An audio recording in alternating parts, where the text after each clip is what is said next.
Morning. मेरा नाम विनीत पृथ्वी है और मेरे अर्ली मॉर्निंग ब्रॉडकास्ट में आपका स्वागत है। आज मैं एक नया टॉपिक आपके लिए लेकर आया हूँ। आज मैं एक बड़े इम्पोर्टेंट टॉपिक पे आपसे बात करना चाहता हूँ। This is called time value of money. Time value of money का मतलब है कि समय के साथ साथ पैसे की कीमत बदलती रहती है। मैंने नीचे बैक टू स्कूल इसलिए लिखा है क्योंकि हमने ये इसके बारे में स्कूल में ज़रूर पढ़ा होगा और जो लोग फाइनेंशियल मार्केट से ताल्लुक़ रखते हैं उन्होंने definitely time value of money के बारे में सुना होगा। और ये ज़्यादातर डेब्ट इंस्ट्रूमेंट्स को लेकर इसका इस्तेमाल किया जाता है टाइम वैल्यू ऑफ मनी का, क्योंकि इसके कुछ फैक्टर्स हैं जो कि डेब्ट में एज्यूम किए जा सकते हैं और एजम्पशन की ज़रूरत नहीं है, उसमें दिए होते हैं। लेकिन शेयर मार्केट के अंदर ये जो टाइम वैल्यू ऑफ मनी है इसमें एम्बिग्विटी है, क्योंकि इसके सारे फैक्टर जो हैं वो वेरिएबल हैं। वेरिएबल यानी कि बदलते रहते हैं। तो आज मैं आपसे इस कंसेप्ट के बारे में पूरा बात करूँगा। तो पैसों की बात है। इसे स्टॉक मार्केट को पैसों की मंडी भी कहते हैं। ये सीधा ये स्टॉक की डीलिंग नहीं है, ये आपके पैसे को मैनेज करने का एक तरीका है। तो आपने टाइम इज़ मनी ज़रूर सुना होगा। अंग्रेजी फिल्मों में ज़्यादा आता था पहले। Time is money, time is money का मतलब ये है कि मेरा वक्त बहुत, का मतलब है कि टाइम बहुत कीमती है मेरा और एक एक मिनट की कीमत है। ये सिर्फ अमीरों के लिए नहीं है, टाइम सभी के लिए पैसा है। एक मजदूर अपना सारा मेहनत और टाइम देता है तभी दिहाड़ी कमा पाता है शाम को। वही एक मैनेजर अपनी मेहनत के साथ साथ अपने दिमाग का भी, अपने स्किल का भी, अपनी एजुकेशन का भी इस्तेमाल करके ज़्यादा पैसे कमा सकता है। तो हर इंसान की पैसे कमाने की क्षमता अलग अलग है, मजदूर से लेकर मैनेजर से लेकर एक कंपनी के मालिक तक। हर एक के टाइम की कुछ कीमत है। दूसरी ओर पैसा आपको टाइम भी दे देता है। अगर मान लो आप मजदूर हैं, आप एक दिन काम करते हैं, अगले दिन आराम करते हैं, तो आपको एक दिन मिल रहा है अपनी ये एक दिन की मेहनत की कमाई पे आराम करने का। अगर आप मैनेजर हैं और तो आप एक महीने की छुट्टी ले लेते हैं कई बार और घूमने चले जाते हैं, तो आपको एक महीने का आराम मिल जाता है अपनी महीने की कमाई पे। अगर आप एक कंपनी के मालिक हैं और या आपके बाप दादा आपके लिए पैसा छोड़ गए हैं या आप रिटायर हो चुके हैं और पैसा कमा चुके हैं, तो आप बाकी की ज़िंदगी आराम से काट सकते हैं और अपने हिसाब से अपने समय का खर्च आप कर सकते हैं। आप डिसाइड कर सकते हैं मुझे अपना समय कहाँ पे खर्च करना है।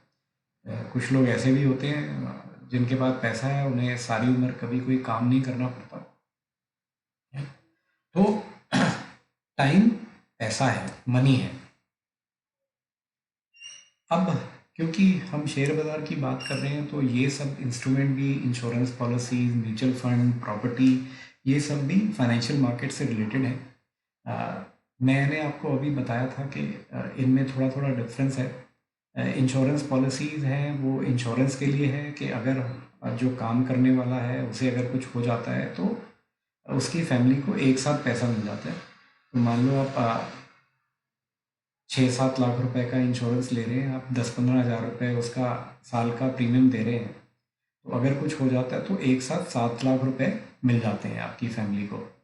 यही 15 हज़ार रुपये आप 15-20 साल तक जमा करते रहते हैं, तो 20 साल में तकरीबन आपने 3 लाख रुपए जमा कर दिए और आपको एक साथ 7 लाख रुपए 20 साल बाद मिल जाएंगे। तो ये इंश्योरेंस पॉलिसी है जो आपके इंश्योरेंस के लिए है कि हमारे मरने पे हमारी फैमिली को वो पैसा मिलता है। म्यूचुअल फंड है, ये भी आप इसमें भी पैसा लगाते हैं और कई तरह के इसमें प्लान हैं, लेकिन आप अपना पैसा किसी और को मैनेज करने के लिए दे रहे हैं, उसको संभालने के लिए दे रहे हैं। और जब ये मार्केट के अंदर फॉल आता है, जैसे इस साल मार्च के अंदर एकदम से मार्केट नीचे आई है, तो म्यूचुअल फंड की वैल्यू भी नीचे चली जाती है। तो लॉन्ग टर्म रखने पे खतरा भी है इसके अंदर। सेम वे प्रॉपर्टी में भी हमने देखा है, हमने सोचा था कि प्रॉपर्टी कभी नीचे नहीं आती है, बट इस साल ने हमको, पिछले कुछ सालों ने हमें दिखा दिया कि जो आपकी मकान की कीमत भी नीचे आ सकती है। इसमें प्रॉपर्टी में दो चीज़ें मैं और कहना चाहता हूँ। एक तो आप अपने जिस घर में आप रहते हैं उसकी कीमत मत लगाइए। हम लोग ये सोचते रहते हैं यार हमने 10 लाख का मकान लिया था, आज 1 करोड़ का हो गया तो मैं अमीर हो गया, करोड़पति बन गया। लेकिन अगर आप इस मकान को बेचेंगे, कहीं और खरीदेंगे, तो भी आपको इतना ही पैसा देना पड़ेगा उस मकान के लिए। और अब वो 1 करोड़ की कीमत एकदम से 50 लाख भी रह गई है कई जगह पे। तो घर के अंदर, प्रॉपर्टी के अंदर भी ऐसा हो सकता है कि आपकी वैल्यू नीचे आ जाए। लेकिन अगर आपका एक और मकान है तो उसको आप ज़रूर एसेट में अपने काउंट कर सकते हैं। हाँ, अभी मैं बताऊंगा कि एसेट का क्या मतलब है। ये अगली स्लाइड में आपको बताऊंगा। रॉबर्ट कियोसाकी का नाम आपने शायद सुना हो या ना सुना हो, पर आपने इनकी किताब का नाम ज़रूर कहीं ना कहीं सुना होगा। इन्होंने एक किताब लिखी थी, रिच डैड पुअर डैड, और ये काफ़ी सक्सेसफुली अमेरिका में और उसके बाहर भी। तो इन्होंने इन्हीं बाज़ारों में, प्रॉपर्टी मार्केट्स में और शेयर बाज़ार में सब जगह काम खरीद कर इन्होंने पैसा कमाया। तो ये कहते हैं कि हमारा एसेट वो है जो हमारे लिए कुछ कमा के हमारी जेब में डालता है, वो नहीं है जो हमारे जेब से पैसा निकालता है। तो अगर आपका अपना मकान है तो वो आपके उल्टा खर्चा है, कोई कमाई नहीं है उसमें। वो साल में एक बारी सफ़ेदी करानी पड़ेगी, बीच बीच में रिपेयर भी मांगता है, थोड़ा थोड़ा चीज़ें खराब होती हैं, रेंट की इनकम कमा सकते हैं। बट हिंदुस्तान में एक मकान बनाना ही मुश्किल हो जाता है, दो बनाने में तो 2 जनरेशन निकल जाती हैं। अब ये कंसेप्ट जो है टाइम वैल्यू ऑफ मनी का, मैं उस पर वापस आता हूँ। इसके कुछ एजम्पशंस हैं, जैसे मैंने पहले भी बताया कि एक एजम्पशन है रेट ऑफ इंटरेस्ट, कि इसमें इंटरेस्ट रेट क्या होगा। एफडी में तो हमें पता होता है कि 5% 7% रेट ऑफ इंटरेस्ट है। शेयर मार्केट में हमें नहीं पता, ना ही प्रॉपर्टी में, ना ही म्यूचुअल फंड में हमें रेट ऑफ इंटरेस्ट मालूम है। ऐसी प्रिंसिपल अमाउंट आप डिसाइड कर सकते हैं कितना आपने इसके अंदर लगाना है। वो तो हमारी जेब के अनुसार है, कोई 1 लाख रुपए से इन्वेस्टमेंट करता है, कोई 10 लाख से करता है, कोई करोड़ से करता है। तो वो हमारे ऊपर निर्भर करता है।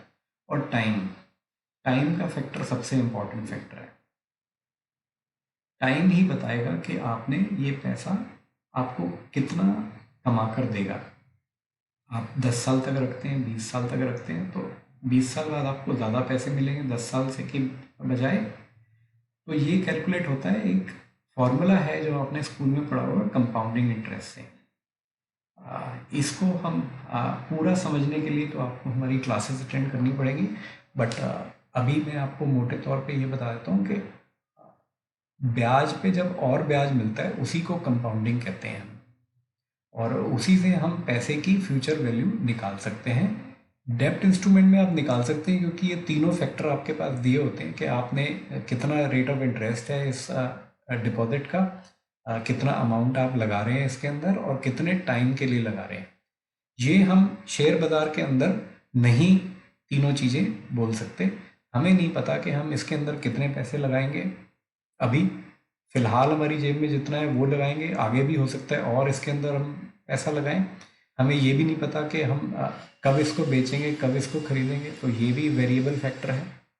और रेट ऑफ इंटरेस्ट तो इसमें कुछ है ही नहीं, ये तो बाज़ार में आपने दूसरों लोगों के साथ compete करना है और आपने चुनना है कि कौन से शेयर में मेरे को लगाना है, कितने समय के लिए लगाना है, कब मैंने पैसा इसमें से निकालना है, कब इसमें डालना है। तो इसमें दो ही चीज़ें वैसे बेसिकली करनी होती हैं। तो मैं आपको डराना नहीं चाह रहा हूँ, मैं आपको इसको ये बताना चाह रहा हूँ, ये सबसे सिंपल काम है दुनिया का। लेकिन सबसे सिंपल काम जो होते हैं वो सबसे मुश्किल होते हैं करने। तो सिंपल इसलिए कि आपने दो ही चीज़ें करनी, या खरीदना है या बेचना है। और मुश्किल इसलिए है कि इसमें सवाल ये है कि कब खरीदना है और कब बेचना है।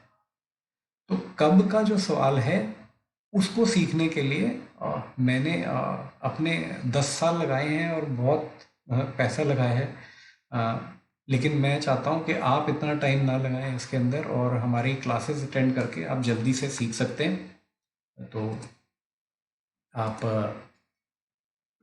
जो भी आपने इतने सालों में पैसा कमाया है, उस पैसे को अपने लिए काम करने दें। आप खुद अब बहुत साल आपने काम किया, मेहनत करी, ये पैसा वो बहुत ज़्यादा देर के लिए नहीं चलता, इन्फ्लेशन उसको खा जाती है। और तो मनी कंसेप्ट इसलिए यहाँ पे आया है।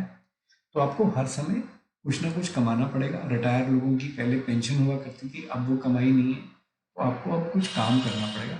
फिक्स डिपॉजिट्स के अंदर रिटर्न्स कम है, म्यूचुअल फंड का भरोसा नहीं है, प्रॉपर्टी का भरोसा नहीं है, गोल्ड के रेट बहुत बढ़ चुके हैं।